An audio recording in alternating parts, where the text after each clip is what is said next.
এক জঙ্গলে থাকতো এক ভয়ঙ্কর শেয়াল। সেসব প্রাণীকে বোকা বানিয়ে খাবার কেড়ে নিত। যাকে তাকে ভয় দেখাতো, খাবার দে, না হলে তোকে খেয়ে ফেলবো। সবাই ভয় পেত, কিন্তু একদিন সে গিয়েছিল কচ্ছপের কাছে।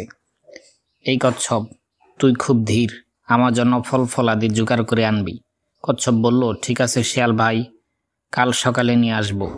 রাতে কচ্ছপ শিয়ালের জন্য একটা গর্ত খুঁড়ে রাখলো, আর গর্তের উপর পাতলা ঘাস পেতে দিল।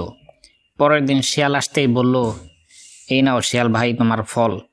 শিয়াল ফল তুলতে গিয়ে ধপাস, সে সোজা গর্তে পড়ে গেল। সব পশু ছুটে এলো, হাতি, খরগোশ, হরিণ, পাখি সবাই খুশি হয়ে বলল, বাহ কচ্ছপ, তুমি তো বড্ড বুদ্ধিমান। শিয়াল লজ্জা পেয়ে বলল, মাফ করো, আমি আর কখনো অন্যের জিনিস ছিনিয়ে নেব না।